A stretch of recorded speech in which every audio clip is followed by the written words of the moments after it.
Hi guys, welcome back to my channel. I hope you guys are great. Today I'm just going to tell you what's been going on.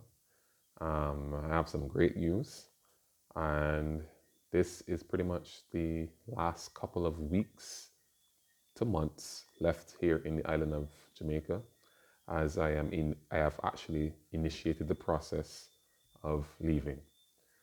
So if you're new to the channel, my name is Dr. Sisnet. I've been a medical doctor from 2013. Graduated from the University of the West Indies St. Augustine campus in 2013. Did my internship in Tobago for 9 months and 3 months in Trinidad. I then moved to Jamaica to pursue a career in orthopedics. I got into the orthopedic program, didn't like it, left the program in 2016, like February, around that time. And then I decided to do my MRCS examination. After having attempted the first part in my internship, I decided to pursue it again in 2016. Completed it in 2017. And while I was completing my MRCS, I applied to dental school because I had an interest in oral and maxillofacial surgery from I was in medical school. And applied to dental school because, as you know, you have to do a medical and a dental degree to get into oral and maxillofacial surgery. So I got into dental school, started dental school in 2017 in the final semester of the second year. So technically, it was like a 3.5 year degree. From 2017 to 2019, I was able to do all of my requirements. However, in 2019, difficulties with financing my degree because I was self funded. I had to leave dental school from 2019, which should be like the end of 2019 until 2021, I was out of dental school. 2021, while working at a hospital here called National Chest Hospital in pulmonology, um, I decided to write my government and with the hopes of being sponsored for my final year of dental school. Um, but I was unsuccessful. But the great thing is that because of that pending funding, I was able to complete all of my requirements in my final year of dental school. So all of the training that you can think of, all the extractions, all of the fillings, all of the cleanings, prosthodontic work, everything I was able to complete. The only thing I was not allowed to do in final year was to write my final dental school exams. But I'm grateful because I have all of the skills required to be a dentist, although I won't practice as a dentist, obviously.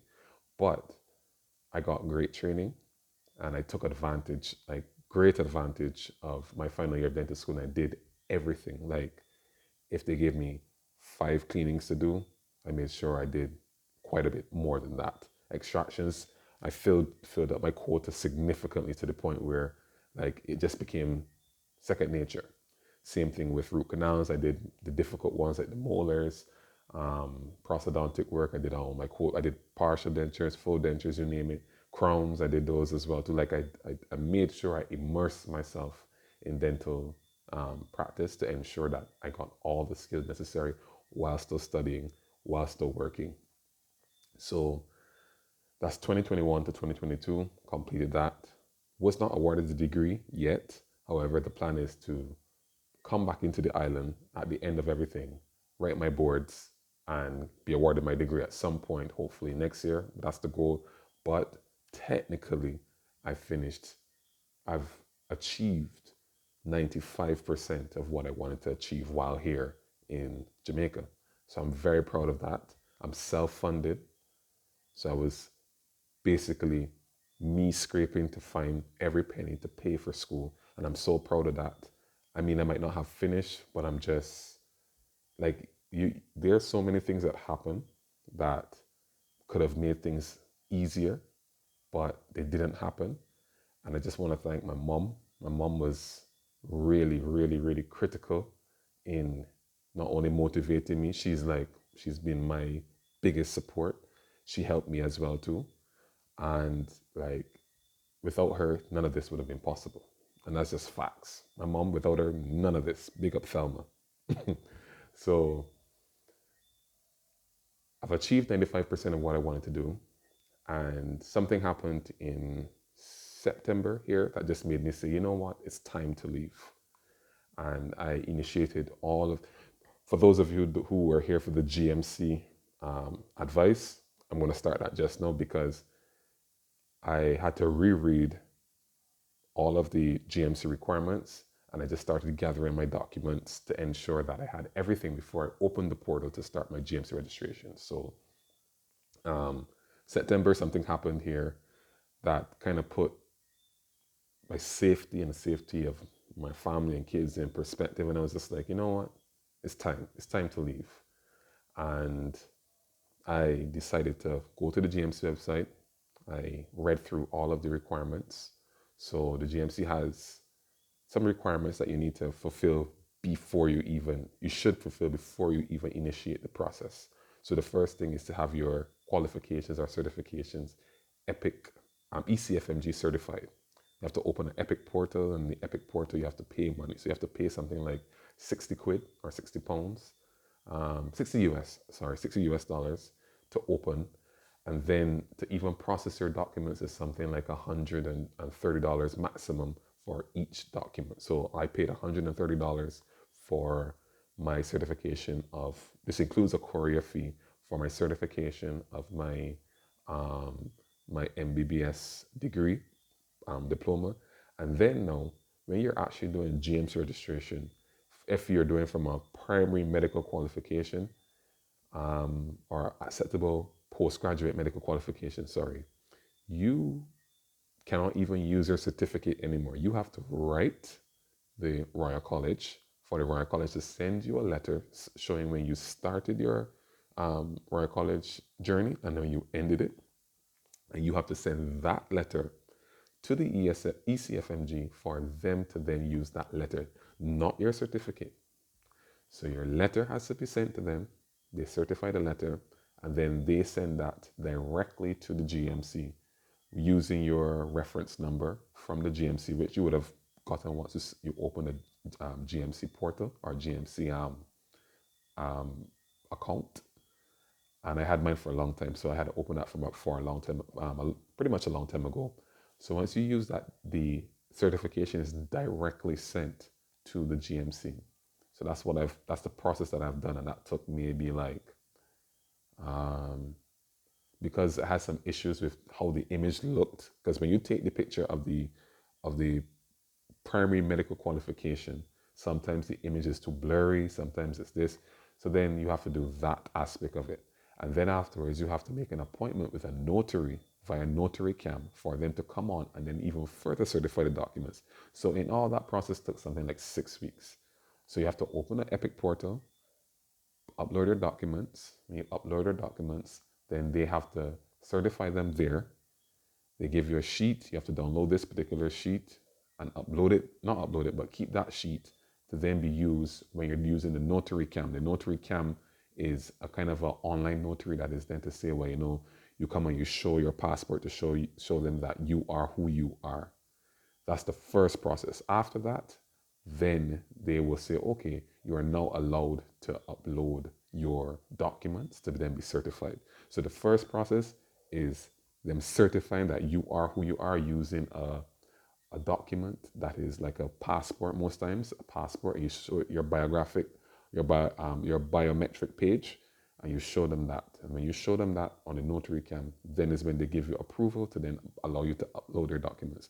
Now, that is the longest process because you have to wait on getting a date, because you can either wait all day and you may never get one to see a Notary Cam, or you can book a date. And it's best to book a date. So my date was something like 2 to 3 weeks later. So that's the longest process in the whole Epic portal process. After that, when you upload your documents, they then send it off to be verified from your university, if it's in English especially. And then they also send off the, electronic verification to the Royal College. And when they did that, then is when maybe like in 7 days, you got verification or less than that. So that process was short, but to get in the Notary Cam, the Notary Cam appointment, that was long. That was like 2 to 3 weeks. So that took long. So after I did all of that, I uploaded my documents, they approved the documents, sent them off to the GMC.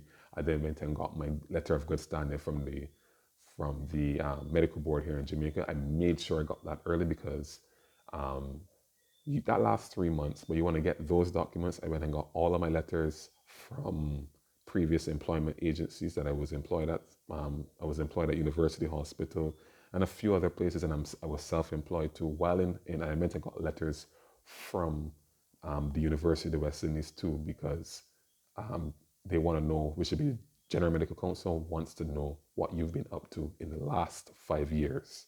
So that's very important too. And you have to be completely honest. So I went and got all of my letters. I went and got them from the get-go. So now it's just for me. I filled out everything, filled out my employment history, and the only thing I have to do now is pay. And the cost of it in Jamaican currency is something like 83,000 Jamaican dollars or 433 pounds. So that's what I would have to pay to actually start the process, the GMC process. So I hope that I have all of my documents already, which I think I do. I have everything that you can think of. Letters from the university, letters from my previous employment, you name it, I have all of that out. So that's the next process that I have to do, which should be started November 30th. So GMC registration is the next step. And after I get my GMC number, should everything go smoothly, there are jobs that I know I'm interested in. There are allied specialties that I want to apply to, but I also want to get exposure to oral and maxillofacial surgery directly. So you're going to ask, how can I get an oral and maxillofacial job? Here's the thing. There's no guarantee. So when I look at the job descriptions on websites such as Indeed, NHS websites, they have lots of jobs there, such as oral and maxillofacial, SHO jobs, oral and maxillofacial, just clinical fellows, junior clinical fellows, or junior fellows. I hope I'm saying the job description correctly. And these jobs require GMC registration, but it's favorable to have oral and maxillofacial surgical experience or a dental degree. Now, the beauty about it is that with GMC registration plus MRCS and my dental experience, I'm hoping that I can get an oral and maxillofacial surgical job. Now, my experience in oral and maxillofacial surgery is limited, but I have gotten a letter from the dental school to show that I've completed all the requirements. So I'm hoping that along with the MRCS previous experience and my GMC registration, it would allow me to get my foot into an oral and maxillofacial surgical job. If I don't, there's also general surgery. There's a whole different set of jobs that are allied specialties of oral and maxillofacial surgery. So I'm not going to be discouraged if I don't get a job, but the goal is to get a job in oral and maxillofacial surgery. When do I plan to leave? Once I get the GMC number and I apply and I get an okay, then the next process is going to the embassy, which should be the consulate here in Jamaica, and applying for my visa. That's the next step. But the hardest part, I think, would be to get the GMC number. I think I should actually start working on getting my police certificate of character. I think that's another thing that I'm going to work on before everything, because this stuff usually takes very long, and it probably would be best to initiate that process very good. So I'm actually going to do that too. Now I'm actually making this video, it clicked to me that I should start that process. So those are the goals for this year leading into next year. And the goal at the end of this is to obviously be an oral and maxillofacial surgeon. But I need that dental degree. So while up there, I want to pay off my debts. So I'm going to be working hard to pay off my debts and just to come back in, do my final exams, and that's it, and be awarded my diploma in dentistry. That way I can enter higher surgical training and finally be on my way. But as I said, I'm really thankful to the university for allowing me to finish all of my prerequisites, to allow me to just have to do my board exams. I'm thankful to my mom, Thelma, She has been there for me. My dad, when he was alive, I wish he was here to see it. And thankful to all the people that were here in Jamaica that were just helpful. My friend Marissa, Bridget, Batiste, Ronaldo, you name it. There are a lot of people that just have been, there for me, and I'm just thankful for that. My sister, my brother, um, lots of people, and that's why you have to have a really great support system when it comes to pursuing your dreams.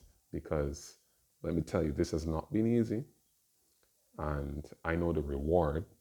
But if I was to tell you that I was 100% certain that I was going to get to this goal, I would be lying. While I was working the year before last in pulmonology, it was the word of somebody else telling me, maybe you should try to pursue it again. My friend Batiste told me to write Barbados, and if I didn't listen, I would have probably not been any further along. I was ready to give up. So it's always good to have good support systems when it comes to pursuing this degree. So, like I said, my mom, the people that I mentioned just now, Batiste, Marissa, Ronaldo, my brother, my sister, Adrian, my friends, like, if I've missed anybody, I'm sorry, but it's just, I'm thankful. Let's talk about oral and maxillofacial surgery and why I actually want to pursue it. So, for those who have ever rotated through orthopedics, it might sound like a weird, branch off. People who like to build and work with their hands, those are the people who like orthopedics. We like building, we like hammering. Now, while oral and maxillofacial surgery is not entirely like that, they do a lot of open reduction and internal fixation of orbital bones, jaw bones. You name it, I've been involved in reconstruction of a jaw shattered from a bullet, an orbit blown up from a punch, motorbike accidents where people have shattered bones in their faces. And just how they did the surgery, how they were able to place the plates, minimal scarring because they used the intraoral route for a lot of the surgery. Like there is such such an amazing amount of things that you can do with oral and maxillofacial surgery. And then I actually realized that I like dentistry too. So for those of you who are dentists, you know what I'm saying. Just cutting into a tooth as well too. Well, oral and maxillofacial surgery really don't do that too much. Like I probably will still keep my feet in dentistry too because I love cutting preps. I love extracting teeth, which is in oral and maxillofacial surgery. I actually don't mind cleaning teeth now. I used to hate it, but I actually like that part of it too. I'm not a fan of root canals though. Yeah, that's not my thing. But if I have to, I would do them as well. I love relieving people's pain.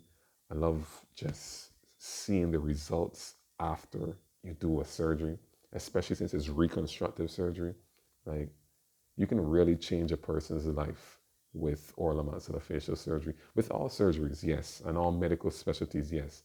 But there's something unique about any reconstructive surgery or type of surgery.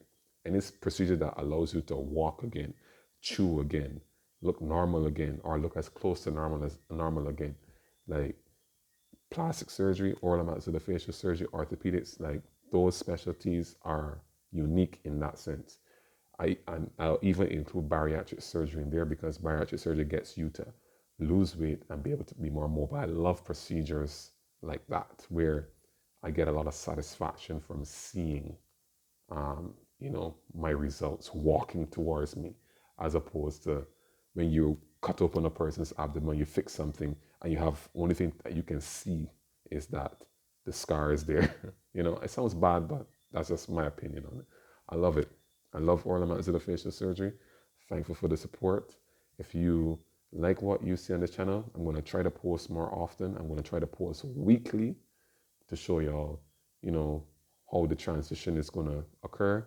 And once I get my GMC number, I am also going to show y'all my life, how it's going to change once I migrate. Hopefully I get into my ideal job. If I don't, like I said, I'll do general surgery, I'll do orthopedics, I'll do plastics or ENT.